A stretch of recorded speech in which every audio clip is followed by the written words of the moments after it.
अरे दीदी आ गई। मलिकार बाबू तो मंदिर गए बाटे। प्रणाम दीदी। प्रणाम। और बतावा श्याम सुंदर भैया का हाल चल बा? सब ठीक बा भगवान की कृपा से। ले बाबूजी आ गए।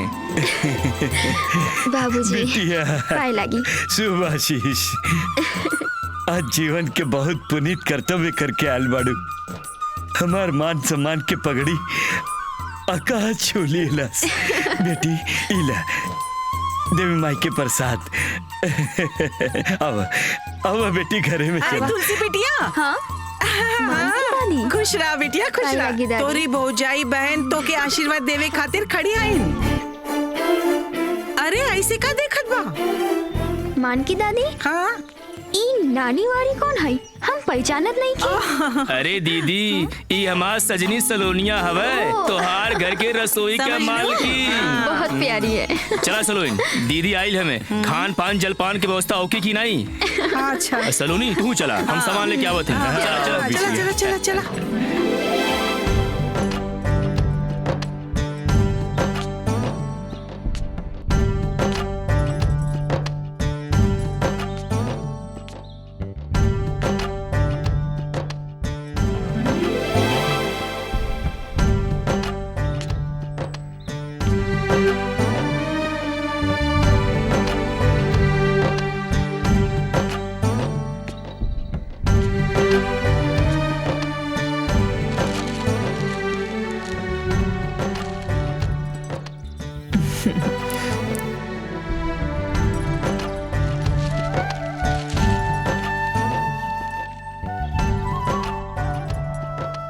प्रसाद ली।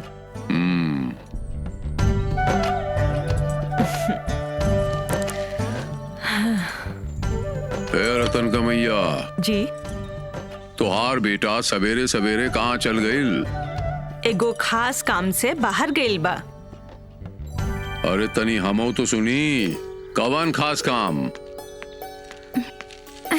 बाबू आज नौका दौड़ का प्रतियोगिता हवन ना, भैया भाग ले ले हवन। अच्छा बाकी तू कहाँ जात हऊ? बाबू हम वही जात है, हमार सब सखी सहेली जात है। बाबू जाई ना। तो जा, हम कहाँ रोकत हई। रतन कमाई जी हमरो तैयारी करा। रउआ कहाँ जाए के तैयारी कर रहल बाड़े? बुला गईलू उस सदानंद पंडित का बात।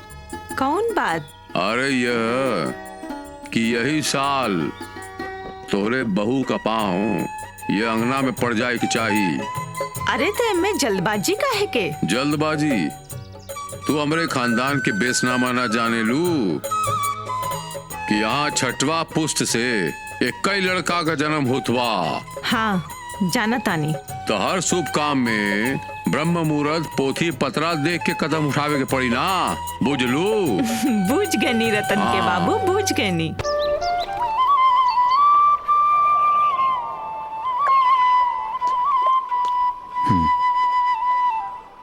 इन ननकू के कब्बो कोनो काम बोला ना टाइम पे ना करी, लगल होई कहीं कोनो जुगाड़ में।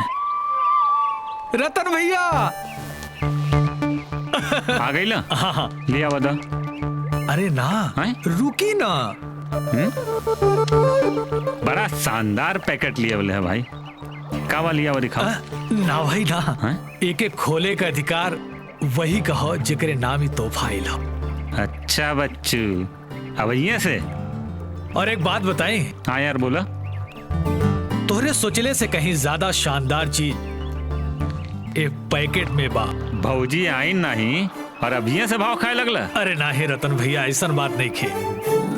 अरे बिटिया यही से तो लोग तोरा के देख के बड़ा अचरज कर रहा बा। बाबू प्रणाम। प्रणाम। एक बात बोली का? इतना गरीबी में रही के जैसे तैसे बिटिया के इतना बड़ा पढ़ाई के डॉक्टर बनाई के बहुत बड़ा काम कइले बाटी। ई बिटिया तो हमरे गांव के खातिर वरदान हो गइल बा। अरे बेटा बस हमन के खातिर तो ई तुलसी का बिरवा हो गइल बा। हाँ अब केहू के बीमार होइले पर लोगन के पछतावे के ना पड़ी। अब सब के दुख दूर हो जाई। हाँ। काश 20 बरिस पहले अगर डॉक्टरी के पढ़ल लिखल समाज होखत तो कितना महामारी या बीमारी से घर आंगन सून होके से बच जात। काकी ई का हो?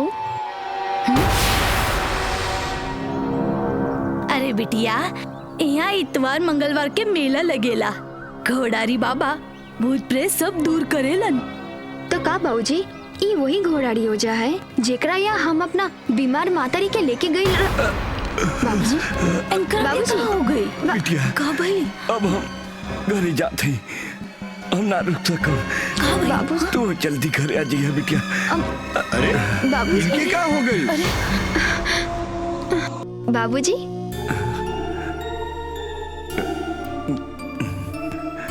बाबूजी का भल तोरा के? कुछ ना, एक कुछ ना। मिनट सलोनी जी जा बाबूजी के लिए एक कप चाय बना के लिया। ठीक है। बोलो बाबूजी का बात है? कुछ ना बिटिया, घोड़ारी बाबा के चौरी देख के हमरा के घटना याद आ गई। कौन घटना बाबू? बिटिया जब तू 8 साल के रहलू तो हर महतारी सख्त बीमार पड़ गई रहली। वो घन अनिहारी रात रहल। ओम ह्रीं क्लीं चामुंडाय बिच्छे, ओम ह्रीं क्लीं चामुंडाय बिच्छे।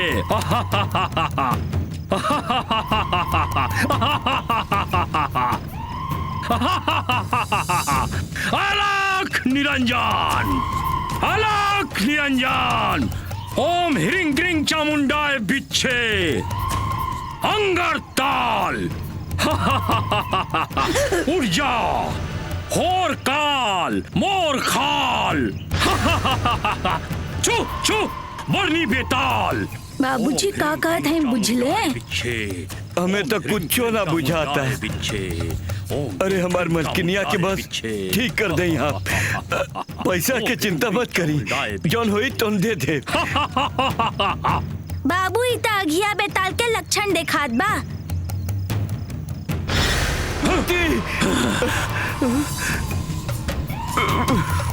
ना रे ना, नकटवा मारे के जिन एकरा के चबा गइल। ले जा, एकर काम तमाम हो गइल। मुर्दा में जान नहीं डालल जा सकत। ले जा, एकरा के जारी फूकी दा।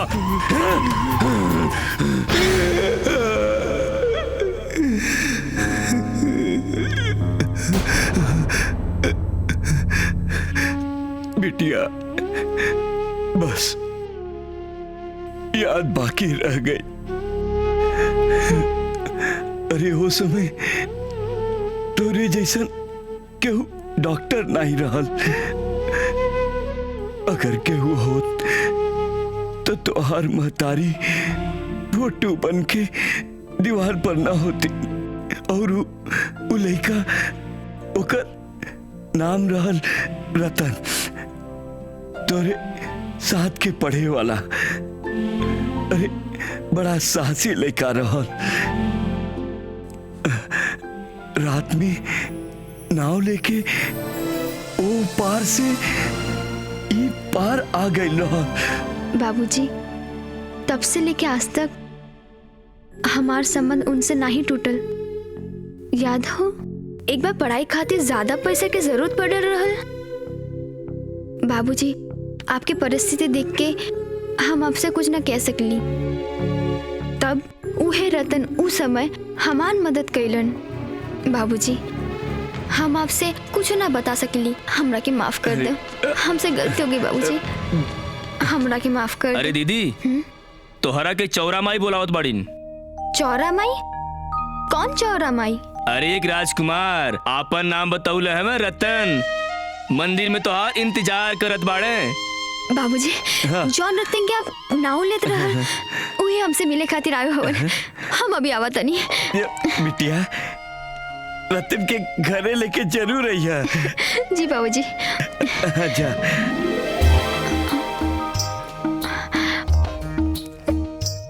बाबूजी रतन।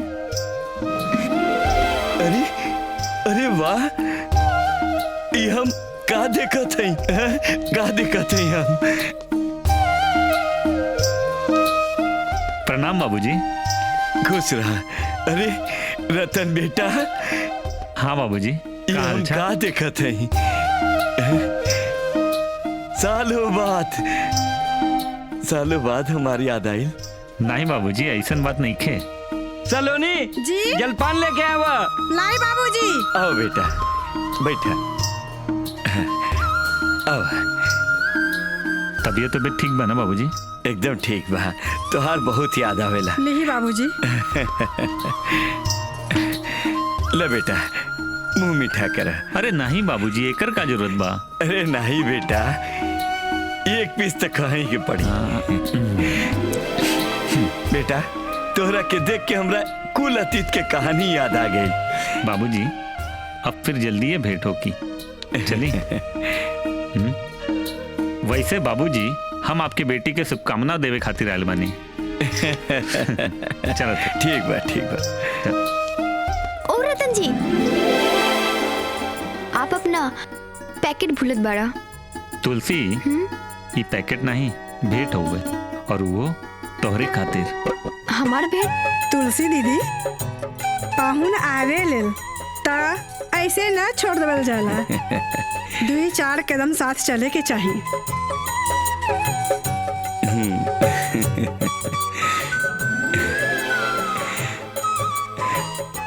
आज तुलसी के महतारी होती तो कितना खुश होती।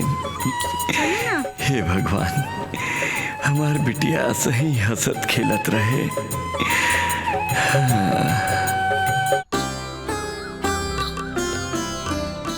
बस हमारी यात्रा यहीं तक। हाँ, बाकी एक बात कह के रह गई। कहा? साची कही तो कहा ना। लेकिन का कही, मुंह से तो निकलते नहीं बा। अरे तो हम ही कह दे। कही ना। तुलसी, बचपन से लेकर कॉलेज के जीवन तक हम दोनों कितना मिलत रही, और आज भी साथ साथ हैं। अब तो एक तरह से मिलल जाए कि जग जाहिर हो जाए। का जग जाहिर हो जाए के चाहिए? अरे ये है कि अब हम लोग आगे क्या करे जाते हैं। ना बाबा ना, दुनिया के कुछ नहीं बतावे के बा। अरे अपने माई बाबू का तो बताओ ही के पड़ी। हाँ ठीक है, कहत बाड़ा। तब बोला के पहले बोले अपने माई बाबू के? पहले तू। पहले तू ना, पहले तू। पहले तू। सुना तुलसी, ये पहले तू मैं प्यार का एक्सप्रेस ट्रेन का गाड़ी छूट ना जाए। सुना, अब तू बाड़ो आंगन का पंछी और हम बानी बगिया का बुलबुल। तब बंधन तो तोहरे के पहला तोड़े के पड़ी। अच्छा बाबा ठीक है, पहले हम ही तोड़ो। शांति। थैंक यू वेरी मच। चल हाथ आगे कर। का? ई बात तोहरे डॉक्टरी की डिग्री का हमारी तरफ से तोहफा। ठीक, चला बाय। बाय।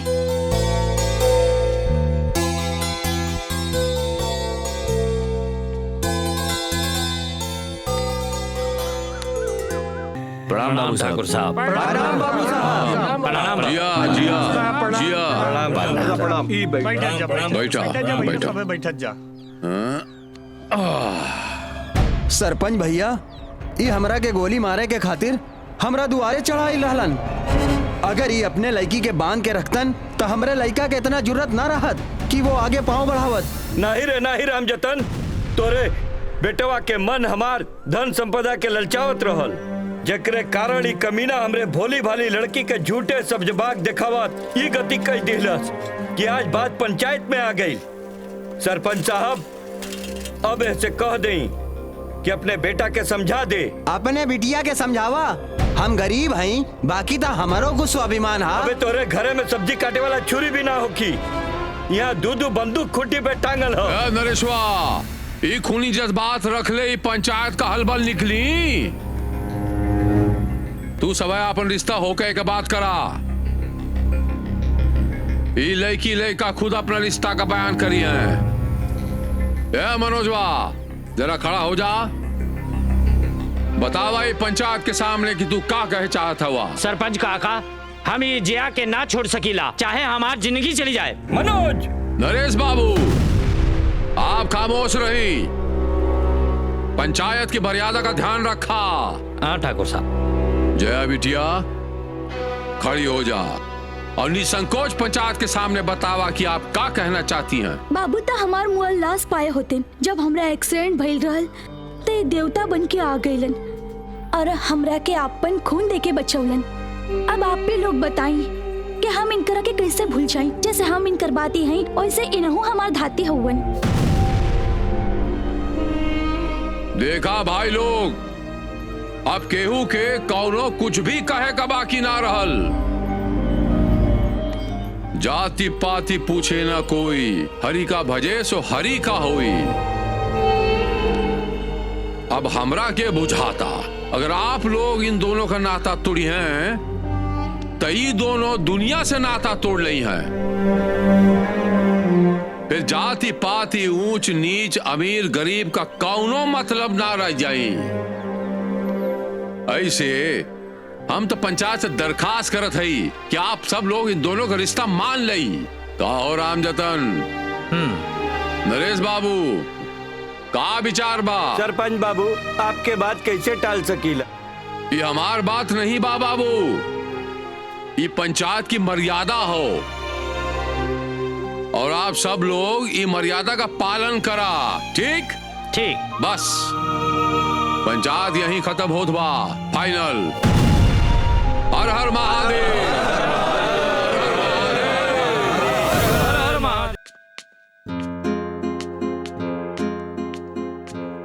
हाँ बाबूजी। हाँ, तुलसी बिटिया, जाना तो हम तोरा के काहे बुलैली हैं? बैठा। बोलो बाबूजी। बिटिया देखा, तोहर पढ़ाई लिखाई तो पूरा हो गई और तोहर उम्र भी है लायक हो गई कि तोहर अब हाथ पीला हो जाए के चाहत बा। एक बाप के सबसे बड़ा यश होला बिटिया के शादी के अपने कर्तव्य से उरीन हो जाए। अब हम उ तीरथ पर निकले चाहत हैं। तीरथ करे के कोनो आवश्यकता नहीं है बाबूजी। अरे ई तू का कहत है? तो फिर रिश्ता कैसे मिली? बाबूजी अगर बुरा ना समझे तो एक बात कही। कह बिटिया, पढ़ले लिखले हो, तुम्हें सब कुछ कहे के अधिकार है। हमरे समझ से यदि आपके कही जाए के हो हमरे रिश्ते खातिर तो आप रतन के यहाँ जाए। अरे का उलुल जुलुल के बात कहो तो बिटिया, बिंदेश्वरी बाबू के घरे से हमारा रिश्ता? अरे जाके एक फकीर कौने हैसियत से जाए? बाबूजी रतन के हम बचपन से जानत है, हमरे पढ़ाई में उनका बड़ा योगदान रहल। बाबूजी जब हम कॉलेज में पढ़त रहली उस समय भी वो हमार हर सुख सुविधा के ख्याल रखले रहेलन। बाबूजी हम दोनों एक साथ रह के मन बना लिया बानी। बाबूजी सच कहे तो ये हमें छोटा बड़ा के कोनो मतलब नहीं खे। सच कहता हूँ? हाँ बाबूजी, हम तो अपना मन की बात आपसे कह देनी, आपके जौन समझ में आए आप करे। नहीं बेटिया, अगर ऐसा बात हो तो हम उहे करब जौन तोहार इच्छा हो। हम जल्दी 2-4 दिन में बिंदेश्वरी बाबू के घरे जाए तोहार रिश्ता लेके। कुछ बुझलू सलोनी का? अरे वो जोन राजकुमार आयल रहले, हाँ। वो दोनों के बीच प्यार का ढिशुम ढिशुम शुरू।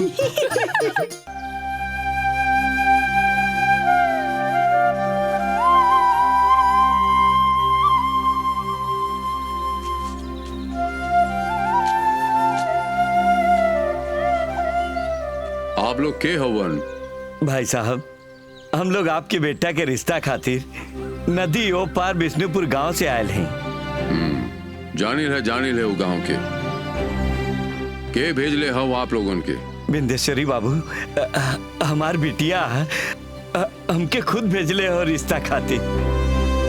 आपके बेटा रतन और हमार बिटिया दोनों बचपन से एक साथे पढ़ले हुए, दोनों एक दूसरे के बहुत अच्छी तरह से जाने लेन पहचाने लेन।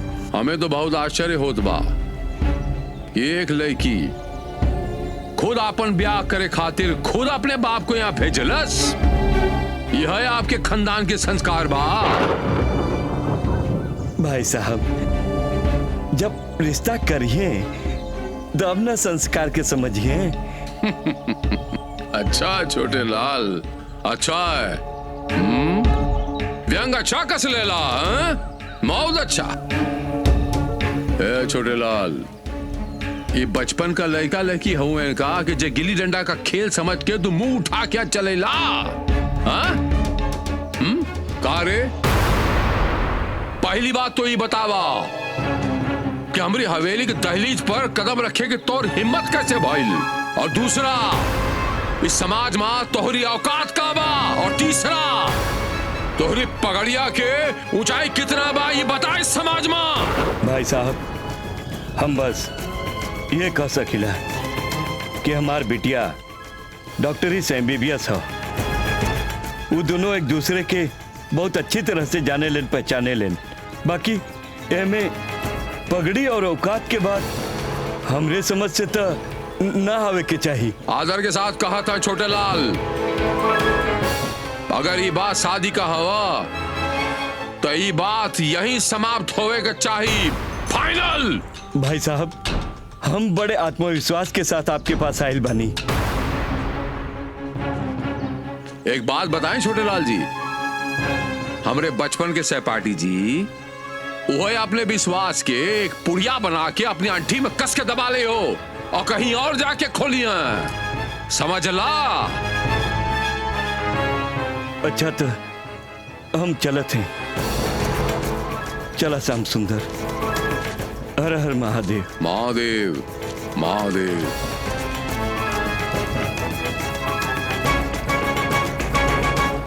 बेटा श्याम सुंदर, अपने गरीबी पर आज हमरा के बहुत रोवाई आवत बा। अरे बड़ा उम्मीद लेके बिंदेश्वरी बाबू के दुआरे गैल रहनी है। देखिए बाबूजी, रिश्ता तो भगवान के घरे से बन के आवेला, आप चिंता न करी। वहां दिखली नहीं, इतनी ऊंच हवेली और एक बाटी गुड़ो नहीं दिखाई पानी पिए खाती। जाए था श्याम सुंदर, बैठा। आओ आओ आओ बैठा। एक बात कही बाबूजी। कहा श्याम सुंदर। बाबूजी, जहाँ गई लला वो बात तुलसी दीदी से न कहिया, नहीं तब। अरे श्याम सुंदर बेटा, अगर वो लड़का रतन घरे हो तो औरे बात रहत। हमार नाम बाबूजी काहे लेते हैं? प्रणाम बाबूजी। शुभ आशीर्वाद। अरे रतन बेटा, अरे बेटा तू तो हमरे गाँवे आइल रहा तुलसी से भेंट करे खातिर। जी बाबूजी। और आप लोग कहाँ से आवत बारन? चली घरे। अरे रतन बाबू, आप घर से लौटत बानी जा। दीदी तुलसी आपके परिचय दे के भेजले रहनी। बाकी आपके पिताजी तब का भइल? अरे का ना भइल, संस्कार, इज्जत, मर्यादा, पगड़ी, न जाने का कही के दुत्कार देले। अरे जाए दा बेटा, जाए दा। अरे जेकर जहाँ रिश्ता लिखल होई उहे होखी। अरे रिश्ता ना लिखल बा ना होखी। बाबूजी, हम आपसे क्षमा मांगत बानी। और रह गई रिश्ता का बात, ता ओकरा के केहू टाल नहीं सकत। आप चली हमारे घरे बाबूजी। नहीं बेटा, जब रिश्ता में खटास आ गई है तो बात आगे कैसे बढ़ी? बाबूजी, हम आपके आश्वासन देत बानी। श्याम सुंदर जी, चलो चलिए बाबूजी। अरे बचपन में दोनों कंचा का खेल लिए। हाँ? बड़ा बड़ा बस लागल सपना देखे चले आए मुंह उठाए। क्या छोटे लाल चौधरी हमसे रिश्ता करे, ठाकुर विद्येश्वरी सिंह से रिश्ता करेगा। जमीन जायदाद बेच के लड़की के MBBS का करा दिए। लागल बड़ा बड़ा हवेली का सपना देखे। आवा बिठुआ, आज कितना आमदनी भइल? ये करीब 25,000। भाव तो अच्छा मिलल। बाबूजी के आयल रहल आज? का बताई के आयल रहल? अरे अब तो पता चलल कि क्यों मेहमान आयल रहल। अरे मेहमान नहीं बिटवा, फाटल बिहाल बंजारा की तरह वो बिष्णुपुर गांव से रिश्ता मांगे आयल रहल यहाँ। तब बाबूजी रिश्ता में बुराई का रहल जो आप बेइज्जत करके घरे से दुरिया देला? अरे बचवा, अरे उला हमरे जात के ना पात के कैसे रिश्ता तय कैलई? इस समाज में जवन खानदानी जामा लइकत हवे ना, वह पर ये रिश्ता एक बदनुमा दाग बन जाई। लेकिन बाबूजी, गोर चमड़ी पर करिया तिल तो शुभ कहल जाला, वो तो दाग हुए। शायद आप वो लोगन के नहीं पहचान सकेला। तो का करब ऐसा लोगन का पहचान के? तब जान लें। सच तो यही बा कि जे आज आपके पास रिश्ता बदे आयल रहल वो कल रईकी और हम बचपन का साथी है, साथ साथ पढ़े लिखले है। और उससे भी कड़वा सच ई बा कि हम और वो दोनों एक दूसरे से प्यार करेला। रतन बेटा, एकरा खातिर तोहार पाँव आगे बढ़े के ना चाहिए। वार्निंग देता है, ये प्यार मोहब्बत कांदी घर में ना आवे, यही से तोहरी बहन तारा के कच्चा अटक पड़ा के घर में बैठा देली। प्यार करीला तब बाबूजी हमरा के भी काहे नहीं कच्चा अटक पड़ा के घरे बैठा देला। का करे हमके हमें भी ये करावे गईला। बस बहुत हो गई पिता पुत्र के संवाद। बेटा, तहार बाबूजी जौन करी हैं तोहरे भलाई खातिर करी हैं, बुरा मत माना। उन्हों के तोहरे खातिर कोनो ऊंचा सपना बा। तका हमार सपना कुछ नहीं माई हमरे जिंदगी का सवाल बा। ई पूरे परिवार के जिंदगी के सवाल है। प्यार मोहब्बत सब चोचला है। ई आंधी में मत बहा बेटा। अम्मा, इहे प्यार मोहब्बत के घटना ई गांव में हो गए रहल और इहे बाबूजी दोनों का मिल कर रोलन। अरे पगला, वो दोनों जहर माहौर खाए के तैयार रहलन, दूसर कौनो चारा ना रहल, यही से निर्णय लेवे के पड़ल। और का करीत? तब बाबूजी आपका ई फैसला आपके ई हवेली के सुना होके से ना बचा सकेला। मुबारक हो आपकी हवेली। बेटा, ऐसा न कहा। बेटा, तू ई खानदान के एक ही चिराग बाटा। बेटा, समय के आंधी से बचना बहुत जरूरी बा। भुला गईला राम के वनवास गईला के बाद पुत्र वियोग में राजा दशरथ के का हाल भइल रहे। बिल्कुल ठीक कहलू रतन का मैया। ये आज के पुत्र समझे तब ना। शांत हो जाए रतन के बाबूजी, शांत हो जाए। सवारा अपने खून के। बेटा, बस कर माई, हमरा बदे तोर आचर भीगत होई। बाकी हमरे बाबू का ऊंच हवेली का अहंकार उनके ममता के पाथर बना देले बा। वो अपन ऊंच पगड़ी के सामने अपन बेटी बेटा के भी कुछ न समझिए, कुछ न समझिए माई। बेटा, भगवान, ये सब का हो रहल बा? बाबा प्रणाम। का भइल पुत्र, इतना घबरा के कहे आवत बड़े? अरे बाबा, कमाल हो गइल, धोती कुर्ता फाड़ के रुमाल हो गइल। का बखत भरे तू? हाँ, घोर युद्ध छिड़ल बा उ बाप पूत दोनों में। अरे ससुरा बही पट्टा, साफ साफ काहे नहीं खे कहत? अरे वो बिंदेश्वरी बाबू का लड़का रतन और विष्णुपुर गांव के एक दरिद्र के लड़की के प्यार में फंस के अपने बाप के चैलेंज कर गेले बा। उनके माथे का पगड़ी धूर में मिलावे चाहत बा। ये सब तोहरा के कैसे मालूम बा? अरे ननकुआ कहत रहल, ननकुआ खोजत रहल छोटे मालिक के। अरे जाए न दे, तोहरा के एकरा से का मतलब बा? बाबा, मतलब पूछत बाड़ा? अरे वो अपने डॉक्टरी का इतना प्रचार प्रसार कर देले बा और कहीं बिंदेश्वरी बाबू का बहू बन के यहाँ आ जाई तो आपका दुकान बंद हो जाई। अरे चुप ससुरा, प्रेत बाधा के इलाज दवाई से ना ओझाई से होखेला। आप बिंदेश्वरी बाबू के कुल बिक जाई, बाकी सम्मान खातिर उनकर पगड़ी ना झुकी रे। और चौधरी के घरे बिंदेश्वरी बाबू रिश्ता करे जाई है, नामुमकिन बा। आ तू जो अपने थाने पवाने, हमरा के नींद आवता।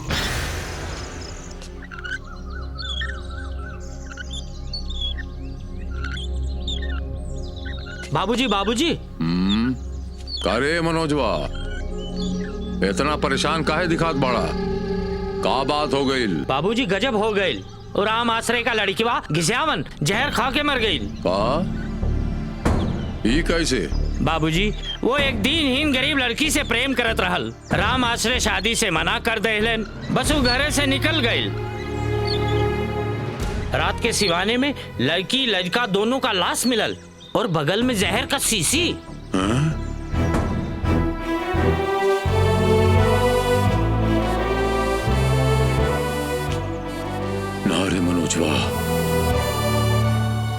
ऐसे ना हो सकीला।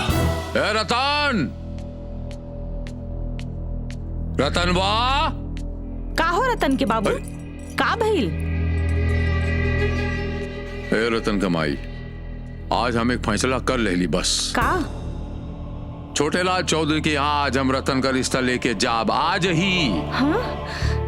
धूमधाम से बारात लेके जाए। कहाँ बा हमरे जिगर का टुकड़ा? कैसे दिमाग खुलल रहुआ के? अरे बस ही मत पूछा रतन कमाई, दिमाग ना खुलल, बस समझ ल पुत्र वियोग का अनुभव आज हमरा के हो गई। कहाँ बा रतन? 24 घंटा से अपना कमरा में सुतल बाड़े, ना खाना ना पीना। ए रतन कमाई, हाँ? ओकरा से बता दी है कि हम छोटे लाल के घरे जात हैं, अभई का अभई। हाँ? हे भगवान, तो हर लाख लाख शुक्र बा। रतन, ओ रतन, उठा बेटा, कुछ खा ला। हमरा के भूख नहीं खे। बेटा, तहार बाबूजी तोहरे रिश्ता खातिर छोटे लाल के यहाँ गइल बाड़न। का? सच माई? हाँ, सो रहो आने सच। ई कैसे हो गई? सब प्रभु के माया बा, उनकर बुद्धि बदल गई। माई।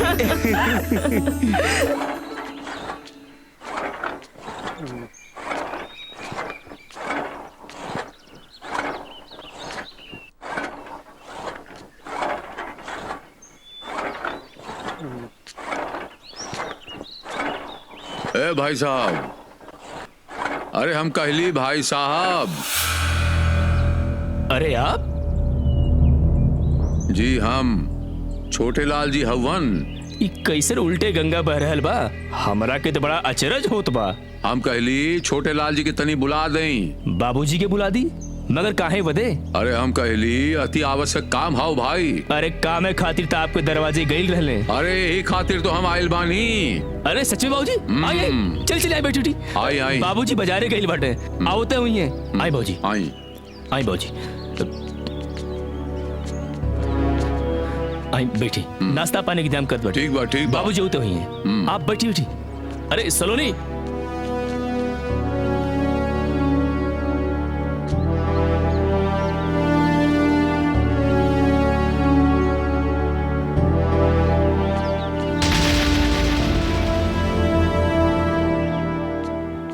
अरे आप, नमस्कार। छोटे लाल जी नमस्कार। हम आइल है, दरअसल उ दिन आवेश में आके अपने दरवाजे पे हम आपका इज्जत का पगड़ी उछाल देले रहली। यही खातिर हम पश्चाताप करे यहाँ आइल बानी।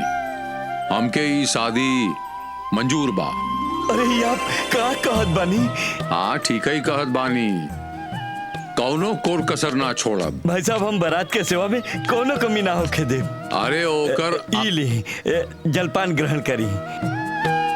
वो ऐसा है छोटे लाल जी, जब लइका मऊर बांध के धूमधाम से बारात लेके यहाँ आई, तब अपने समधी संगे बैठ के हम खाना पीना चुगना और जलपान और वगैरह वगैरह जमा टिका के करब। फिलहाल हम चलत हैं। हर हर महादेव महादेव महादेव महादेव महादेव।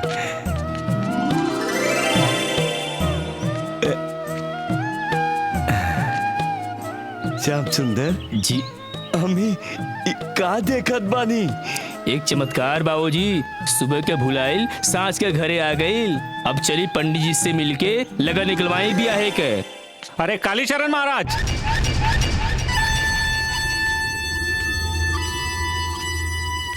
का हो रतन बाबू?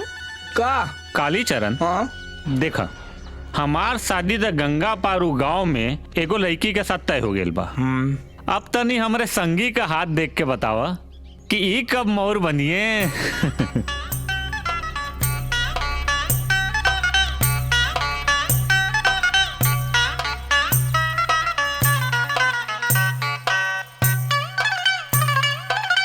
बोले बोले जा जा तनी हाथ दिखा। देखी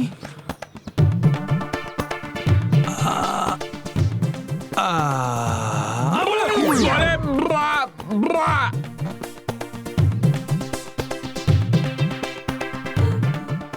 ननको का बोली तोहार शादी अमीर घराने में होके।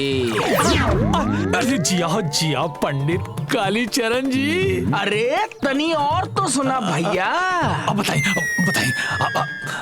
सुनी। हाथ दिखावा। सोम मंगल बुध गुरु शुक्र शनि इतवार ने चाल बिगाड़ी।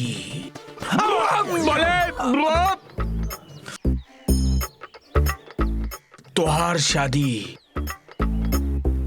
2 साल बाद हुई। हाँ रतन भैया तो आते डॉक्टर ने आ जाइए और हम 2 साल कुंवारे रहा। अरे तनी धीरज रखा यार। ऐसा करो तू चला हमरे साथे, हम तो के बताओ तनी। आओ चला। 2 साल कुंवारे रहा। डॉक्टर नहीं आई और डॉक्टरी करी ई गांव में। धा धा धतूरा। बाबूजी ए बाबूजी अपन सबे के बोरिया बिस्तर बांधने की तैयारी कर लेवे के हो। का बकत बड़े बेटा? अरे बकत नहीं कहते हैं बाबूजी। गंगा पार से एक डॉक्टरनी बिंदेश्वरी बाबू के बहू बन के आवत है। आवे दे डॉक्टरनी के।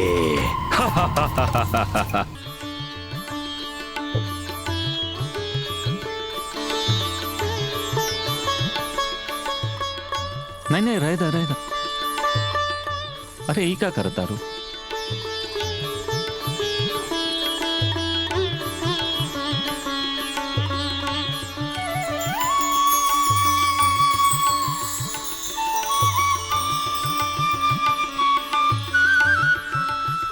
तुलसी जाना ताड़ू का कल तक तू दूज का चांद लागत रल और आज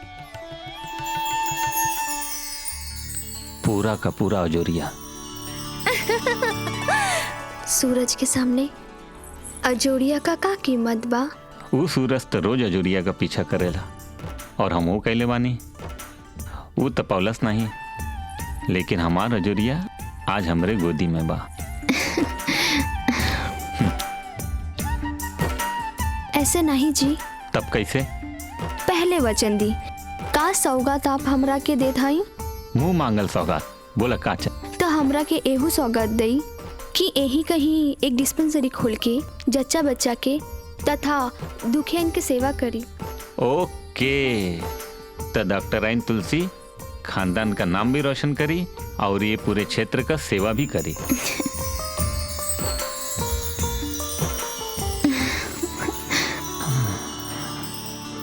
तुलसी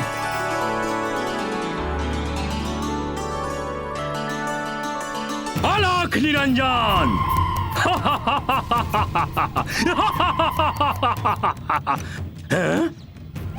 आज कौनो ग्राहक नहीं खे आवत। आखिर का हो गई? अरे जब गांव में इतना गजब हो रहा बा यहाँ के आई? हाँ का हो गई रे? अरे पूछा का ना भइल। वो डॉक्टरनी गांव में दवा खाना खोलत है। ओकर बिकी दवाई और तोहार बंद हो जाई ओझाई। तू हमरा के अभी नहीं खे जानत। जब हमरे ओझाई पर आई आँच, बंद हो जाई दुकान और ना बिकी दवाई, और तुलसी अपने घरे झुराई।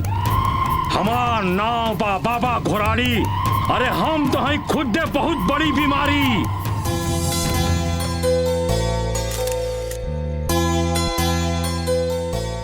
रतन बा जी बाबूजी। हम तो के मना कह ले रही ना कि बहुरानी के हवेली के मर्यादा में रह दे। यही में खानदान के इज्जत बा। का बाबूजी छोड़ा ना वो सब पुराना सिस्टम के। अरे तब का औरत कहाँ पढ़ी लिखी रहलीन, यही से वो लोगन के जिंदगी चौका बर्तन में रह गई। बाबूजी आज के औरतन के देखा। तू अच्छी तरह जानत हवा कि तोहरे आगे हमरा कौनो बस नहीं चली। ठीक हो, जौन जी में आए तू करा। बाबूजी छोड़ा ना गुस्सा, थूक दे गुस्सा। चलो चलो। तारा अरे ना बढ़िया बाबूजी लागत बा ना? जाओ जाओ बहादुर जल्दी से लेके आओ। अम्मा हाँ अम्मा बाबूजी आ गई। हाँ लाओ आवा बिटिया आवा।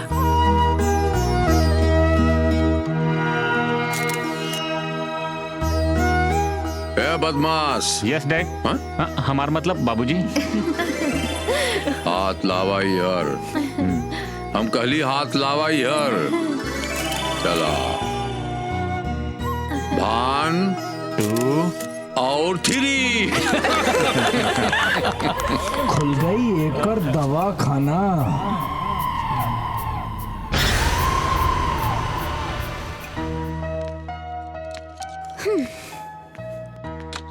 इतना गंभीर केस रहल, आप लोगन के दिमाग खराब हो गइल बा।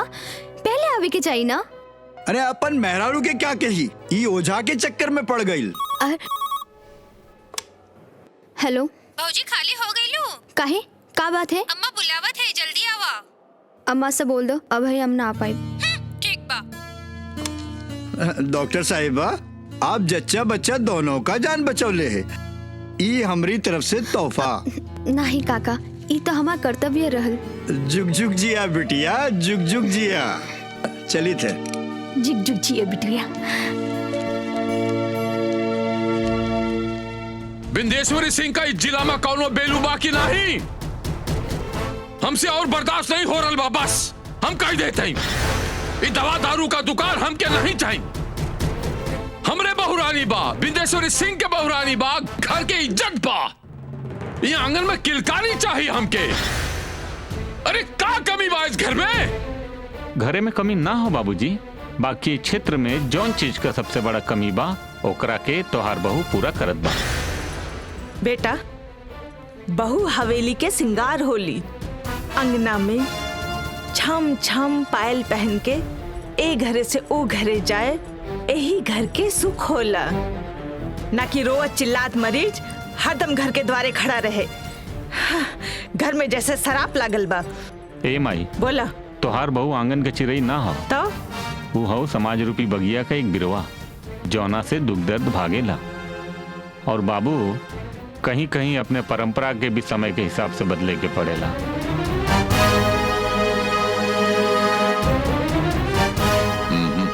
बचवा, हमार दिल तो बहुत जरद बा, बाकी तोहरे कारण हम मजबूर बानी।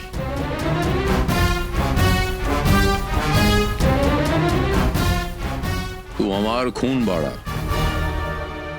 जवन चाह तवन करा।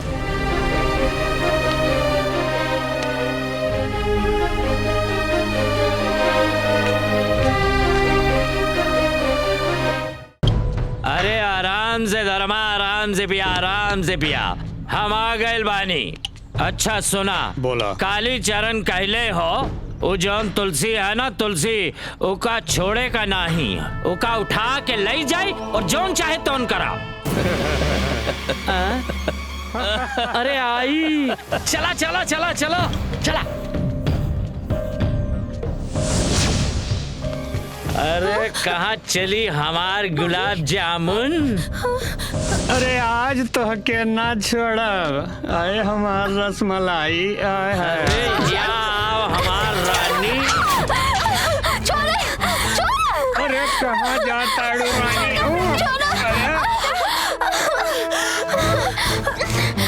अरे तोहरो जिंदगी समझ आया। अरे पकड़ रे, अरे पकड़ा रे, पकड़ा। कहाँ जात बानी?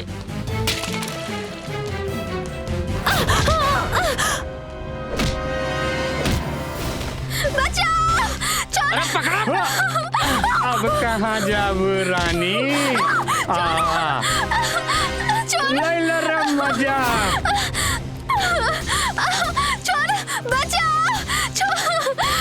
मेरी जान। अरे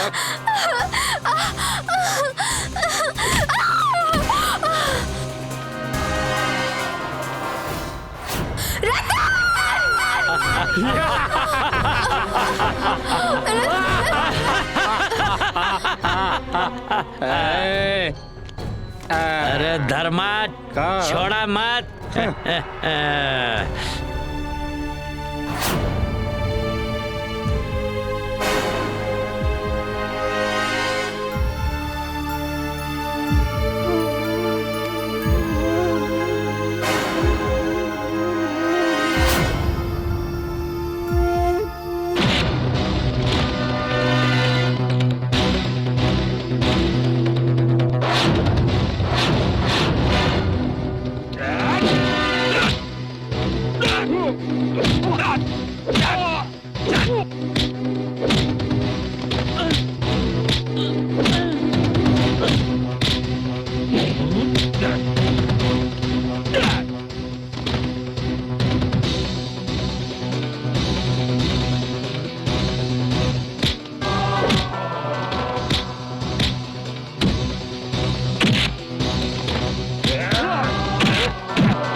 का भइल बिटिया बोला।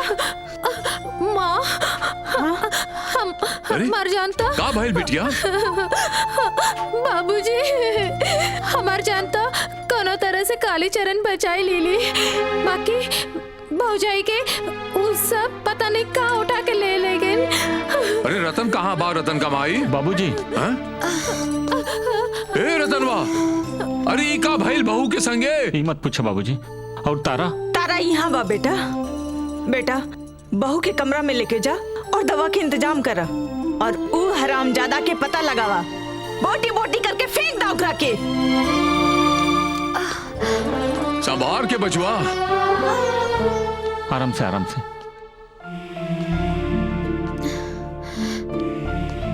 बैठा। आराम बा। रुका।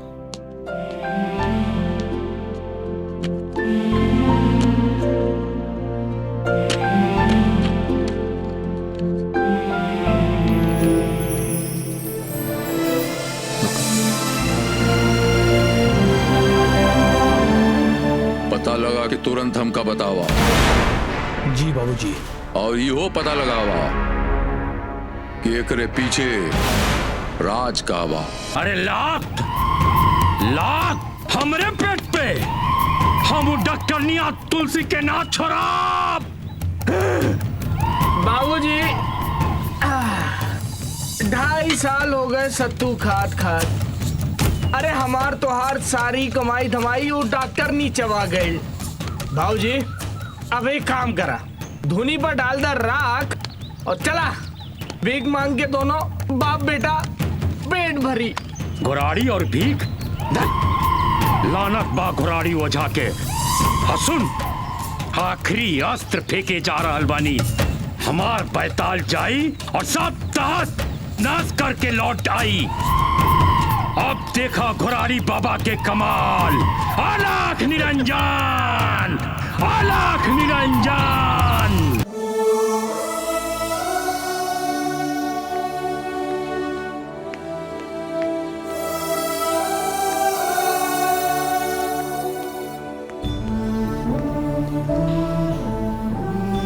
तुलसी इमन इतना दुख चिंता करे का का जरूरत होवे? हम बानी ना, तू चिंता मत कर। कुछ बात कर, कुछ बोला। का बात करी? अरे कुछ खट्टा कुछ मीठा। सब तो खट्टा हो गई रतन, अब का? चलो चलो। गंगा मैया तू शांत बारू, हम शांत ना बैठा। बोला माई। काल से हम देख रहल बानी, बहू के चेहरा उदास लग रहल बा। हमेशा हंसे बोले वाली लड़की एकदम से गुमसुम हो गई बा। का बात है? अब हम का बताई माई की का बात हो? बेटा, माई के ना बताऊबा तो केकरा के बताऊबा? माई से कोनो बात छिपावे के ना चाहिए। दुख, परपात, चिंता सबके समाधान होला। बतावा ना बेटा। माई माई तुलसी कब मां ना बन सकेले। का? माई तुलसी के कुछ बुरा भला मत कहिए। कोनो बात नहीं बेटा, जब दवा काम ना आवेला तो दुआ काम आवेला। हम तुलसी बहू के लेके ओझा जी के पास जाई। माई तोहार बहू ओझा सोखा टोना टोटका के बहुत बुरा मानेली, वहां कब्बो न जाई। तो हम तारा के लेके ओझा जी के पास चल जाई।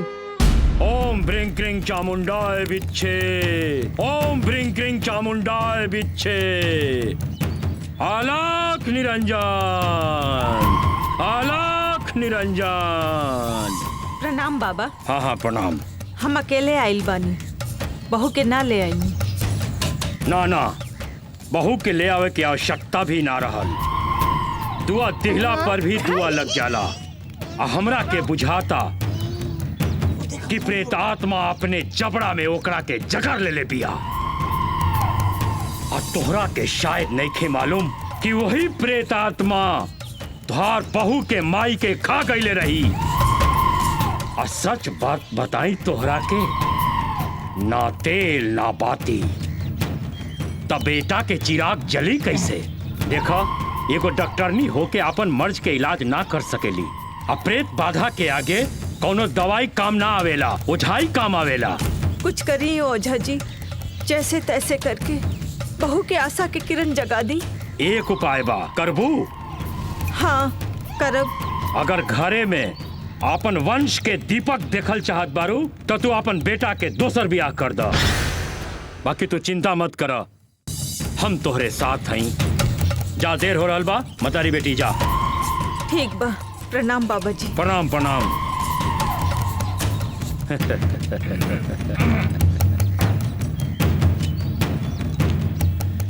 चला बिटिया, आवा। काली चरण, बेटा काली। बाबूजी आ गई नहीं, बोला। अब आई लूट पहाड़ के नीचे, एकरा के कहल जाला तरकीब। समझला? समझ गई बाबूजी। का समझला? है कि दोपहर में करी ओझाई और संजा को करे लगाई बुझाई। आज हमरा के समझ में आ गई कि तू हमार असली बेटा बाड़ा। हाँ, तो अब तक का नकली समझ के पालत पोसत रहला।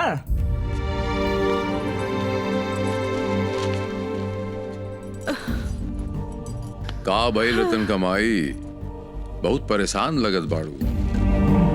अब का होखी रतन के बाबू? का भइल? अपने परिवार पे विपद के पहाड़ टूट पड़ल। विपद का पहाड़ टूट पड़ल? का बात करत हो रतन कमाई? तोहरे नसीब में पोता नहीं खे। आशा रखा रतन कमाई।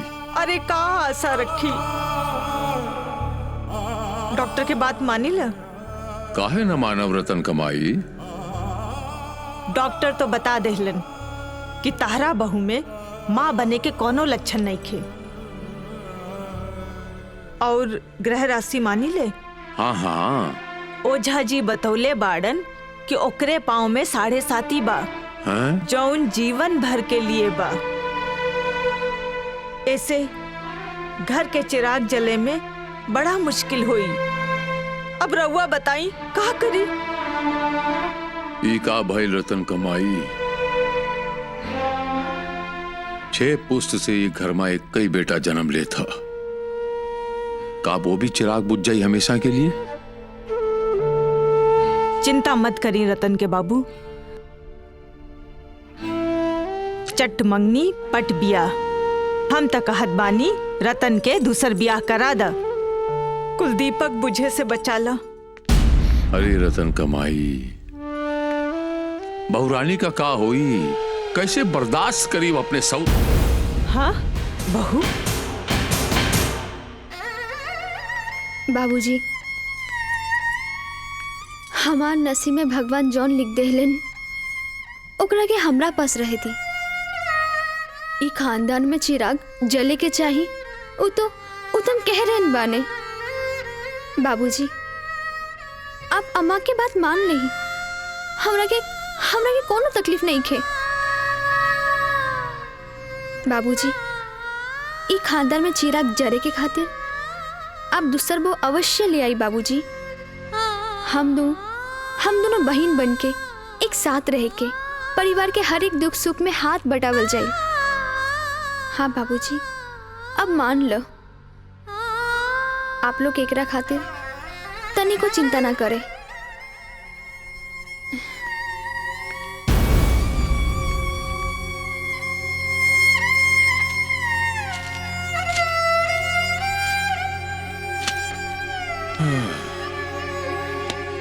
तो ठीक बा रतन कमाई,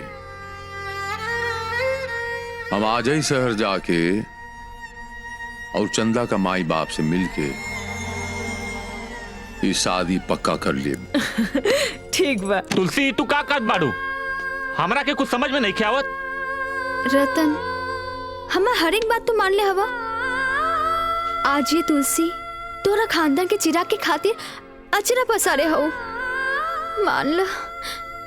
ना तुलसी, हम तोहरा के छोड़ के कोई दूसरा के कबूल ना कर सकीला। अरे हमरा के मालूम है हमार बाबू चंदा नाम की लड़की से हमारा रिश्ता तय करे जात हवन। अरे हम तोरे मांगे में सिंदूर डाली है तुलसी, सिंदूर। हमरा के धर्म संकट में मत डाला तुलसी।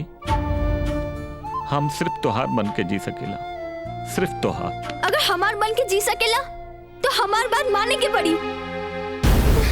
तुलसी, तू हमार जिंदगी हमारा आशा हो। हम अपने जिंदगी के निराश ना कर सकीला। सुनी, अगर तुहार आशा हम बानी तो माँ बाबूजी के आशा खानदान के चिराग हवा। दोनों के अरमान पूरा होवे के चाहिए। रतन, हमार बात मान ला। अम्मा बाबूजी के अरमान पूरा करे खातिर तू हमार बात मान ला। रतन, मान ला। रतन, मान ला।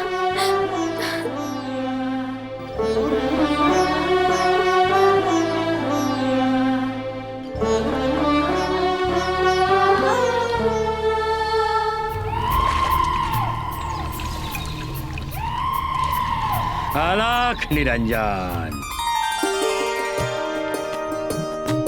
चंदा, चली उठी, खाना खा ली। अरे दीदी, आप इकस काहे करे गईलन हा? आज तू हमार मेहमान हो। काले से हम सब साथे खाना पकावल जाई और साथे खाइल भी जाई। चलो अब खाना खा लो। और हाँ, मुर्गा बोले से पहले उड़ जाई। हाँ, न तो अम्मा जी दरवाजा पीटे लगे हैं।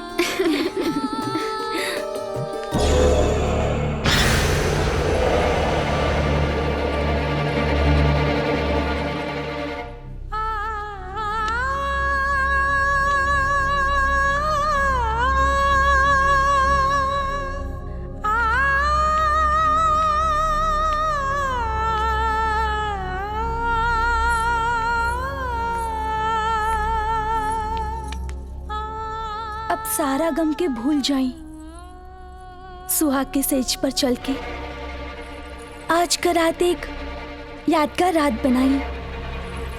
चली ना।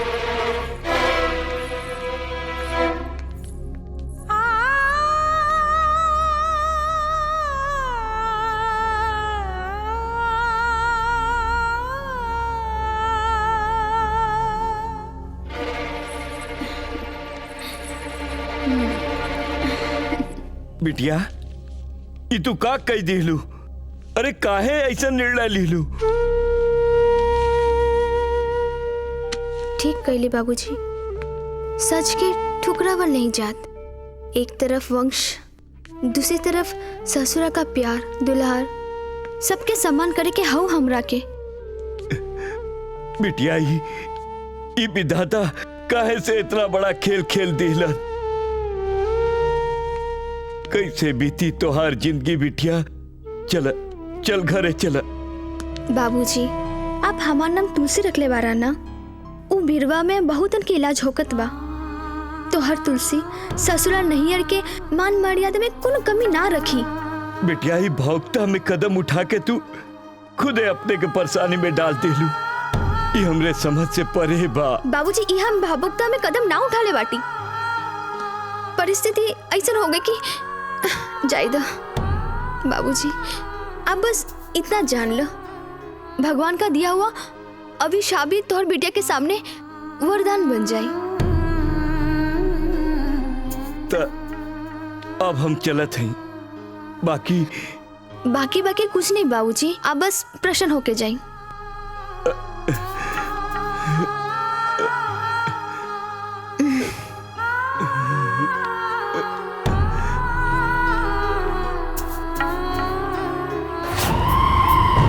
अलख निरंजन, अलख निरंजन। हाँ माई बोल। 8 महीना हो गए, तू अभी तक दर्शन ना दे लो। दर्शन देवे नाही, दर्शन करे आइल बानी। आशा के किरण जाग गइल बा।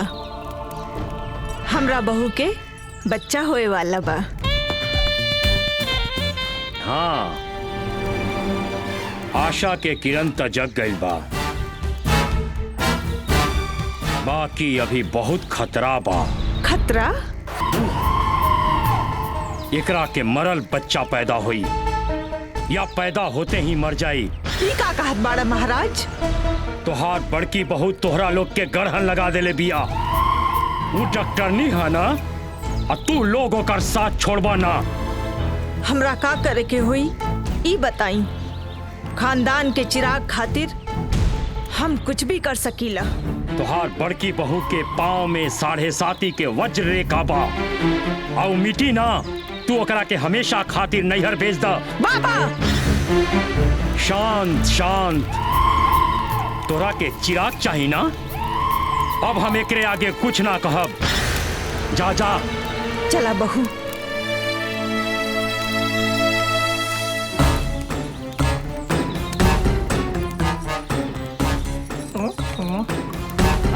बेटा कालीचरण, याद रहे आज पूर्णवासी हा। एगो बात कही? कहा? कहीं की ना। अरे कहा ना, का बात हो? हमरे सौतन के ओकरा माई के पहुंचा दो। अम्मा हमरा के घोड़ारी बाबा के दर्शन खातिर लिया गइल रहलीन। तब वो बाबा कहलिन कि जब तक हमार सौते ई घर में रही, तबले हमरा के बच्चा न होखी। होखी तो मरल होखी। चंदा, ये तुलसी के प्रति ऐसा गंदा सोच मत रखा। अरे ई तरह से होकर अपमान मत कर। वो देवी हो, देवी। ओहे देवी जी का कुछ और कारनामा सुनाओ। बर्दाश्त करे के क्षमता हो का? ओकर गलत संबंध ननकू से हो। तू पागल हो गए का? अरे तोरे मती के भ्रष्ट कर ले हो। थप्पड़ मार दिया ना। बाकी एक दिन ही सच्चाई हम तोरा के देखा के रह।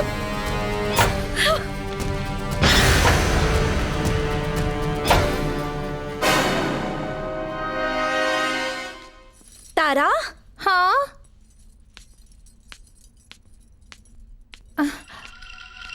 का हुआ बहूजी? आज शाम के तोहे का करे के हो, तू जाने लो ना। बहूजी, सब तैयारी हम कैले बानी। एकरा खातिर तो सारी व्यवस्था हो गइल बा। सांझ तो होई दिया। विश्वास के साथ कहत बानी कि नाटक ऐसा रंग जमाई कि सब देखत रह जाइए। बस बस ये तो हम चाहत हैं। हे गंगा मैया, हमके आशीर्वाद दी माँ, हमके आशीर्वाद दी।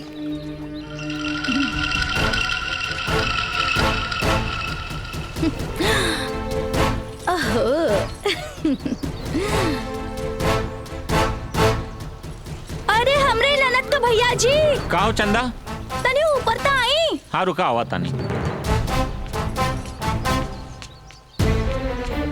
क्या बात हो चंदा? तनी वहानी थोड़े दूर पर देखी तो। का हो? पहचानत हो वो साड़ी के? अरे ननको तुलसी। ते ठीक कहत रहलू चंदा। लागत है दोनों के जान हम ही के लेवे के पड़ी। नाना घरे का बदनामी जिन करा, गाँव में हो हल्ला मच जाई। एकरा के एकरे माइक का डगर पकड़ा दो बस। ते ठीक कहत ताड़ो। अब ये करे के पड़ी। चलो। बहादुर, ओ बहादुर। का भाई भैया? अरे रतन भैया कहाँ हो? रतन भैया वो तो अपने कमरे में हो। घरे में? हाँ। अरे रतन भैया, ओ रतन भैया, अरे रतन भैया, अरे रतन भैया, तुलसी भौजी कहाँ बाड़ी? अरे तुही से पूछत हैं कहाँ बाड़ी भौजी? का काम हो? अरे रतन भैया, आज करवा चौथ का व्रत है, भौजी कुछ सामान मंगोले रानी तो हम लेके अली। हाँ ननकू, आज के बाद यह रही ना तो तोड़ तंगड़ी तोड़ दे। ये का कहा था? चला चला निकले यहाँ से। रतन भैया निकले यहाँ से। रतन भैया, रतन भैया, रतन का हुए? आज हमरा संग ही ऐसा काहे करताड़न? रतन भैया का हो गई हमरे साथी के?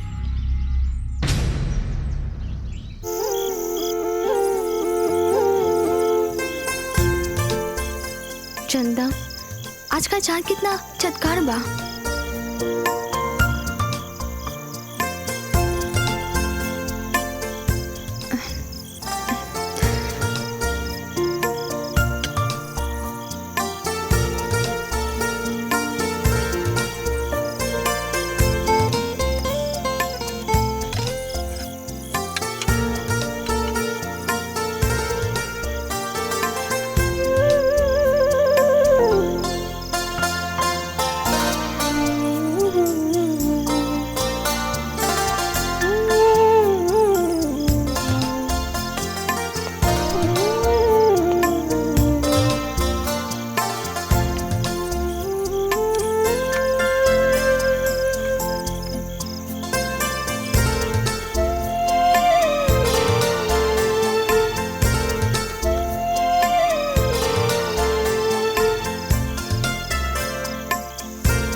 ये तो तारा लागत है।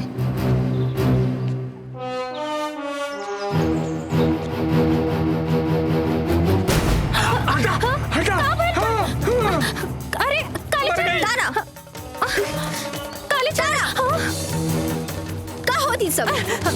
बोलो ननद जी, का होती सब? चल घरे, बाबूजी तोर खाल उधर दी है। छोड़ दा तारा, चल चल। बहुत बड़ बात हमरे कान में आइल बा। कवन बात बाबूजी? तू बिंदेश्वरी के बिटिया के साथे बड़ बड़ खेल खेल रहल बाड़े। नहीं था। ऐसा कोनो बात नहीं के बाबूजी।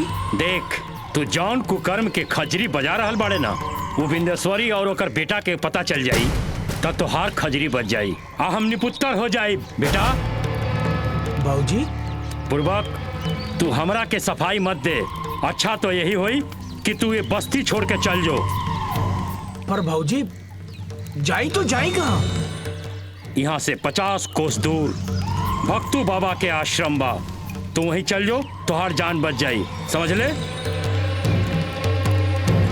ठीक बा बाबूजी। ये तरवा कहाँ चल गई? अम्मा तरवा इहाँ बा। अरे बेटी रानी का करतूत देखा? का भइल? का भइल? पूछा अपने लाडली बेटी से। हम तोहरा से पूछत बानी। अम्मा एक बगीचा में काली चरण के साथ का सब छी। माई ये सब झूठ हवन। भौजी भौजी हमरे के नहीं पूरे खानदान के इज्जत के माटी में मिलावे के बीड़ा उठा ले बा। अम्मा तारा ठीक कहत है। आए दिन एक न एक साजिश रच के ये घर के बर्बाद करे के बीड़ा उठा ले बा। चंदा तनिक होश में बात कर, ज्यादा गुमान ठीक नहीं खे। गुमान में तू बाड़ू अपने करतूत का बयान ना करत बाड़ू। कौन खेल खेले ताड़ू कह दे। हाँ कह नहीं, बताओ इन सब लोगों के सामने कि हम कौन सा खेल खेलत बाटी। बताओ। खेल आन के बिलरिया सगुन बतावे, अपना कुकुरन से नचवावे। छी भैया ई भौजी हमरा के झूठा इल्जाम लगा के बदनाम करत बानी। बदनाम हम ही ना पूरा समाज देखता का। उ तो सहयोग से हम पहुंच गइल बानी। तुलसी तू तब चुप्पे रहा, काहे से कि अब तू कुछ बोले के काबिल ना हो। अपने पापे पर पर्दा डाले खातिर तू इस सब का सहारा ले ले बाड़ू। बात करत ताड़ू। उलुल जुलुल बात ना करी आप। उलुल जुलुल बात हुई तो फिर ननकुआ की गोदी में बैठ के क्या करता रहू? छी रवा के जीप कट के गिर ना जात ऐसन बात बोल के। ना गिरी बहुरानी, जीप कट के ना गिरी। एक बाप के ही का सुने के पड़त बा। बस बहुत हो गई, बहुत हो गई। अब ये सारा मामला ये हवेली में दफन होवे के चाहिए। खाली तोहार कदम सदा के लिए ये हवेली से बाहर निकल जाए तब।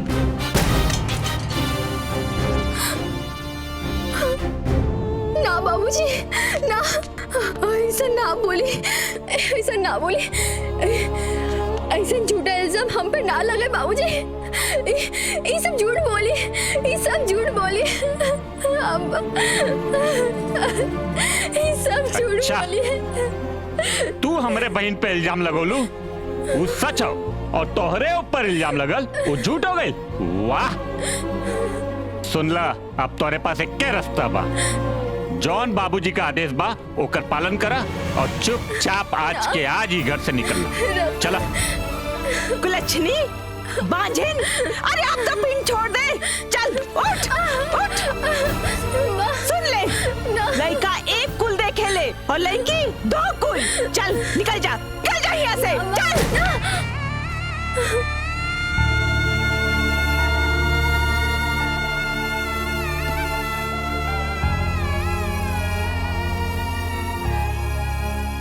आज तो हम जात हई।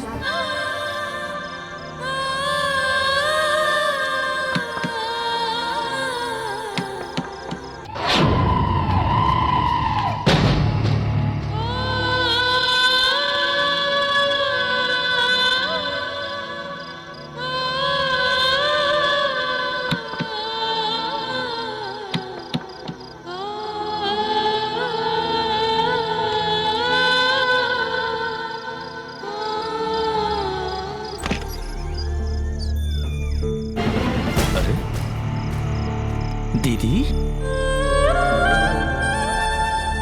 का बात हो? दीदी तुलसी बिटिया तू अकेले का बात हो? कुछ बात ना हो बाबूजी, बस तोहर याद आ गई इसलिए चली आई नहीं। अरे अरे बिटिया, इतना खराब मौसम हो, हमरा के बुला लेती। कोनो और बात तो ना हो ना बिटिया? ना बाबूजी। श्याम सुंदर जी बाबूजी। सलोनी के कह के चाय नाश्ता के इंतजाम करा। बिटिया, तू हमरा से कुछ छुपाओ तो ना हो ना? ना बाबूजी।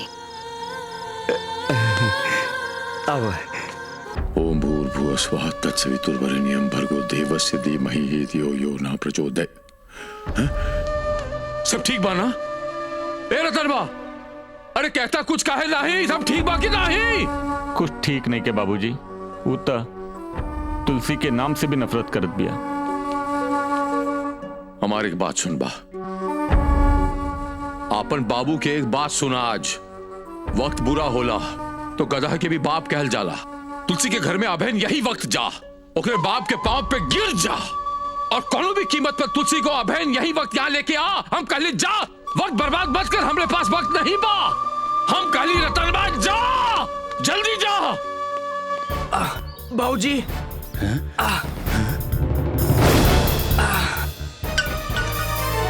बेटा, तुम्हारी दशा कैसे भइल? आए लगी बाबूजी। अब संभाल के। अरे ये दशा कैसे भइल बेटा? अब संभाल के बेटा, संभाल के। अब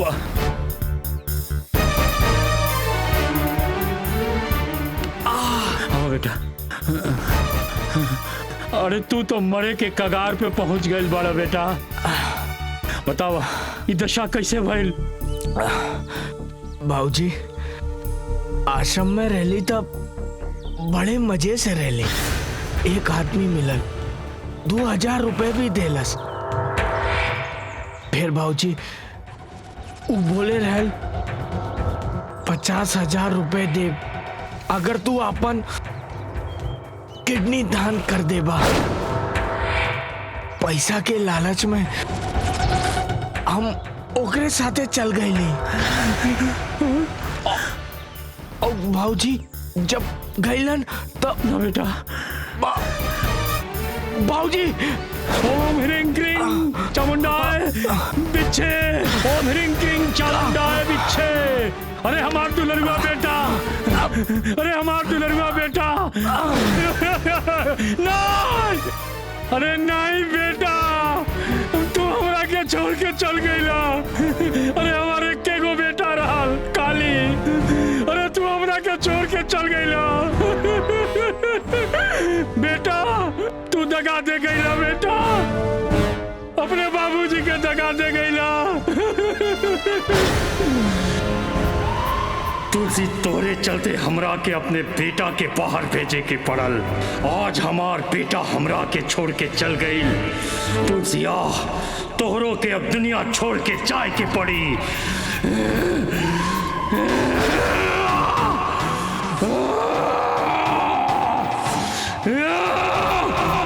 तुलसिया आज हम तोहरा के ना छोड़ब। आज तू देख ले घोड़ारी बाबा के रौद्र रूप।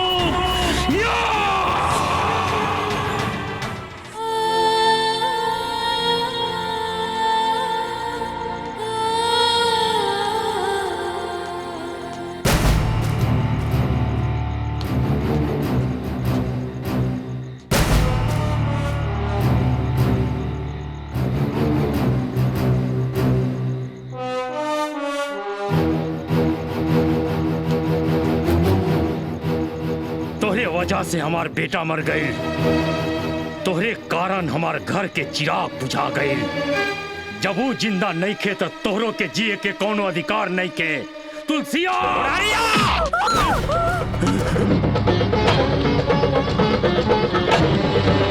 तू एकरा के बचावे आइल बाड़े, आज हम तोहरा के ना छोड़ब।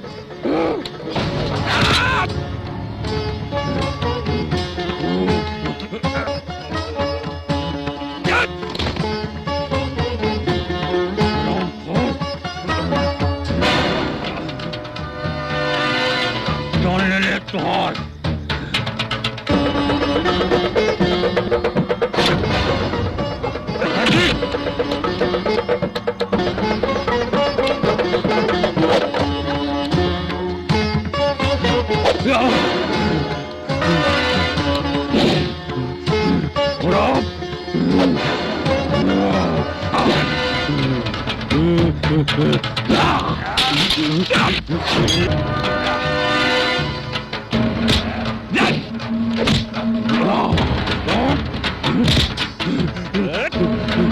हमरे तुलसी के मरबे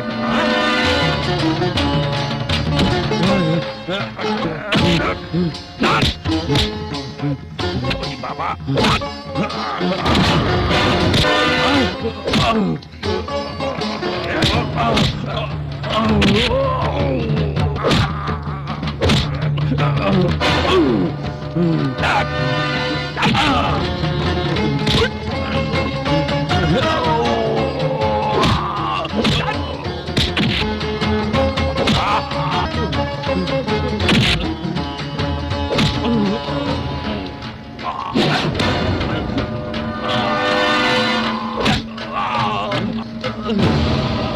तोरी वजह से हमरे तुलसी के दर दर भटके के पड़ल। तोहरे वजह से हमार जिंदगी नरक हो गई। जाने कितना घर बर्बाद कैला तू और मार तोरे जैसन इंसान के दुनिया में रहे का कोना कईबा। रतन बबुआ हमरा के माफ कर दो, हाथ जोड़ा था नहीं वो मुझे छोड़ दे। तोरे जैसन पापी के माफ कर दो, जिंदगी कभी मांगता नहीं।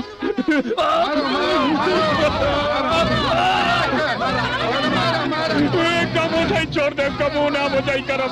अरे तू सब लोग माफ कर दो। तुम्हार फैसला अब ई लोग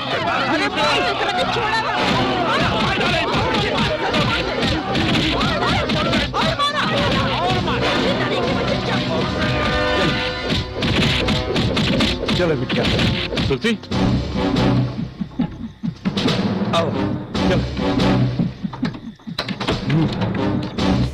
बाबूजी बाबूजी बाबूजी दरवाजा खोले। बाबूजी बाबूजी तुलसी बाबूजी दरवाजा खोलो ना। बाबूजी तुलसी तुलसी हमार सुना। तुलसी भगवान के लिए दरवाजा खोली ना। बाबूजी एक दिनहीन औरत दर्द से करात दिया, बच्चा होए वाला बा। बाबूजी बाबूजी हम तुलसी के लेवे आयल बने। के हो तो हर तुलसी? अरे घरे से दुत्कार के ओकरा के भगा दिला और आज अपने स्वार्थ के खातिर आयल बड़ा ओकरा के लिया जाए। अरे ये बिंदेश्वरी के बिटवा तोहरे बाप के पगड़ी ता बड़ा ऊंचा रहल।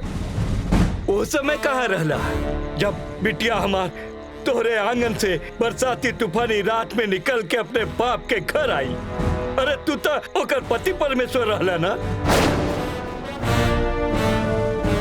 उल्टे पांव लौट जा, ना जाई हमार बेटी ना जाई। जच्चा बच्चा दोनों के जान मुसीबत में बा। बाबूजी अस्पताल 50 कोस दूर बा, मर जाइए दोनों। पुलिस दरोगा बुलाई कि जात हुआ तू। अरे जच्चा बच्चा मर जाइए लेकिन हमार तुलसी बिटिया तोरे डेवड़ी पे पाँव ना रखी। जा यहाँ से। हमार जान बड़ा मुसीबत में बा बाबूजी, हम तुलसी के लेके जाओ। श्याम सुंदर। जी बाबूजी। जी बाबूजी जल्दी से एकरा के हमरे आँखी के सामने से दूर कई दा।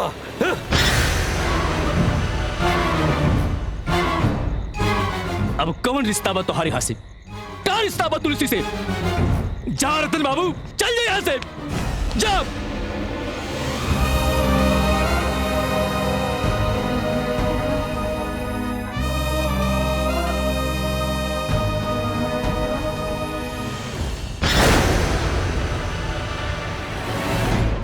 बाबूजी ई काम ठीक ना भइल। अरे काहे नहीं ठीक भइल?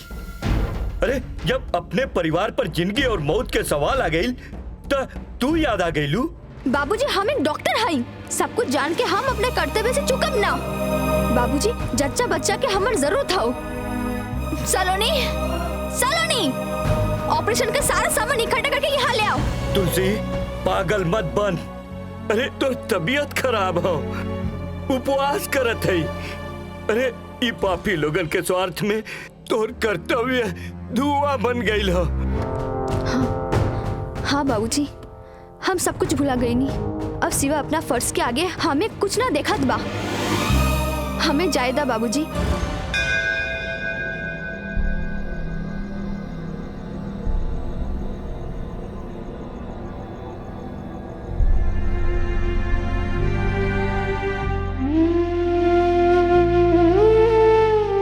हे प्रभु, हमार मुसीबत देखत बाड़ा ना, हम एक टूटही नैया हो गेल बानी। कबो ये घाट, कबो वो घाट, तोहरे सिवाय अब हमार केहू नहीं के प्रभु, केहू नहीं के। अब तोहरे सहारा बा प्रभु। वो दोनों जच्चा बच्चा के लाशों में से बचाएला प्रभु। हमरे खानदान के आखिरी चिराग बूझे से बचाएला प्रभु, बचाएला प्रभु।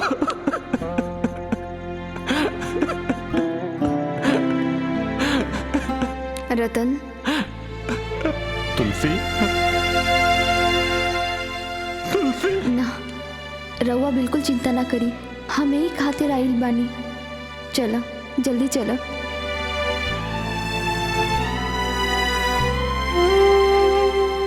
सलोनी जी, हम रतन साथे जाता नहीं, तू घर जाई और बाबूजी का ख्याल रखी, ठीक है? ठीक बा।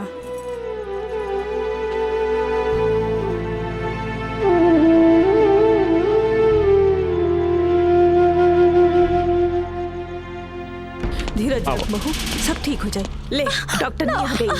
अम्मा तुलसी आ गई, अब सब ठीक हो जाए। अरे तू हमरे बेटा का जान लेवे आ गई ले। अम्मा एकरा के भगा दई। अम्मा, काफी देर हो गई अम्मा। 24 घंटा पहले हमके सूचना देवे के चाहे रहल।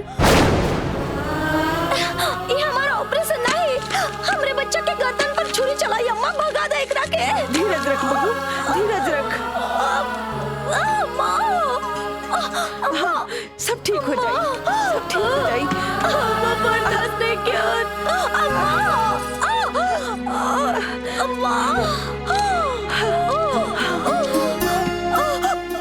धीरज रख चंदा, सब ठीक हो जाए।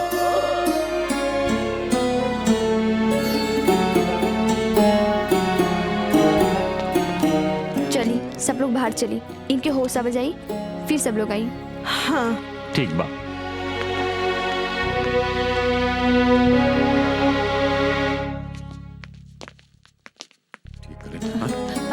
बहू सब ठीक बा ना? बाबूजी एकदम टेंशन ना ली, बच्चा एकदम ठीक बा। धन्य हो भोले बाबा। लेकिन बहू बाबूजी वो जच्चा के हालत ठीक ना बा। जच्चा के ठीक है। अरे तारा, देखा बिटिया एकरा के का हो गई?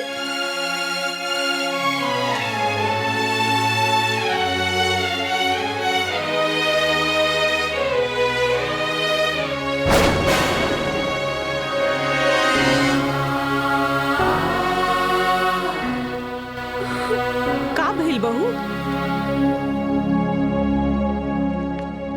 अम्मा, तारा के पेट में 4 महीने का बच्चा बा। तारा के पेट में बच्चा? ना ना, ऐसा ना हो सकीला। तू सच तो कहत बाड़ू ना? अम्मा, हम झूठ नहीं के बोलत। हे भोलेनाथ, हे भगवान, ये का हो गई? तनी और देखा। हाँ माँ।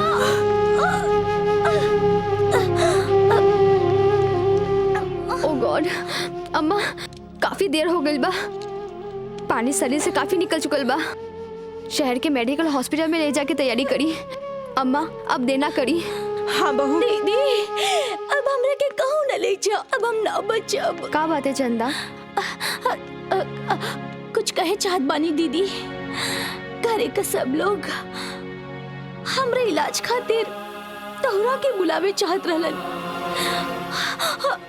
बाकी सवतिया डा ईर्ष्या द्वेष के आग में हम जरत गईली। चंदा ना, ना चंदा, ऐसे ना कहा चंदा। तो तोहरा के बुलावे से हम मना कर देली। और तोहर साथी ननकू उ देवता हुवन, गलत इल्जाम उनकर ऊपर हम लगाए रहली।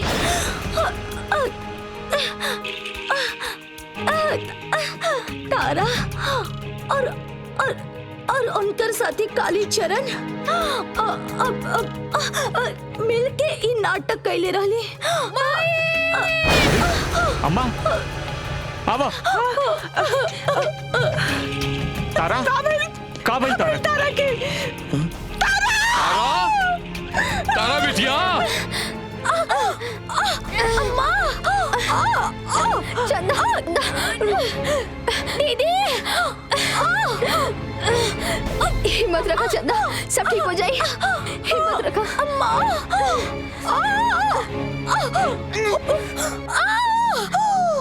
चंदा कोशिश करो। चंदा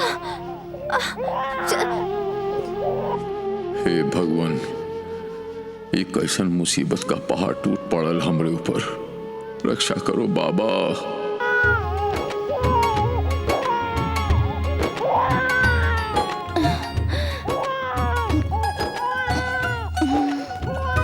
चंदा ये देखा। दीदी हाँ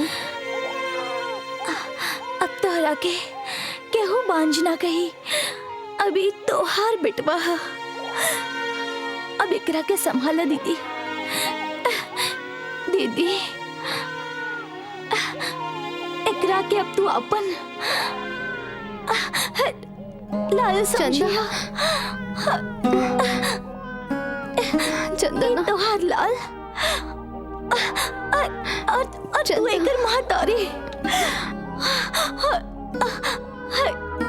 हमरे लाल के तकदीर इतना सुंदर है कि तोहर ममता भरल आंचल मिला लेकर आके। दीदी चंदा ऐसा ना कही। चंदा दीदी दुनिया के हर स्त्री जरूर सोचे कि स्त्री के चरित्र तुलसी जैसन होए के चाहिए। तन तुलसी मन गंगा। दीदी तुम महान बाड़ू। एक अपने जैसन डॉक्टर और अपने जैसन इंसान बने है दीदी।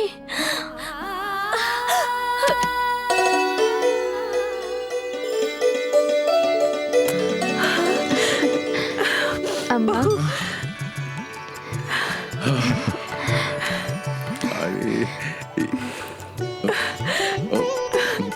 लावा बहू लावा।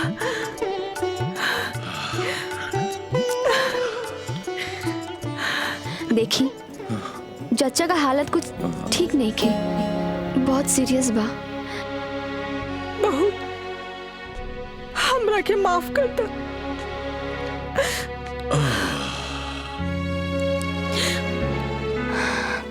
तो अब हम चलत बानी। ना बिटिया,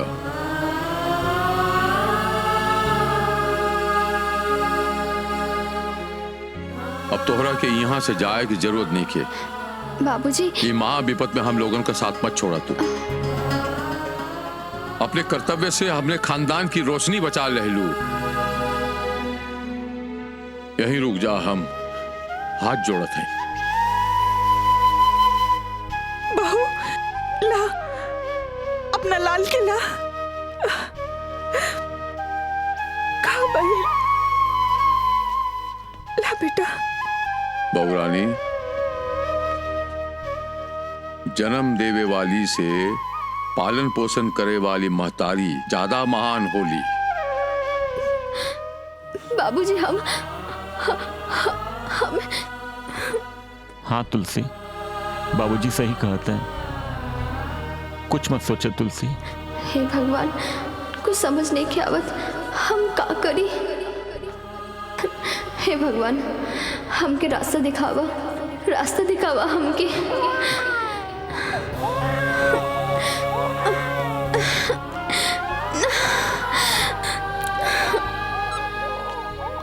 हमार लाल के लावा।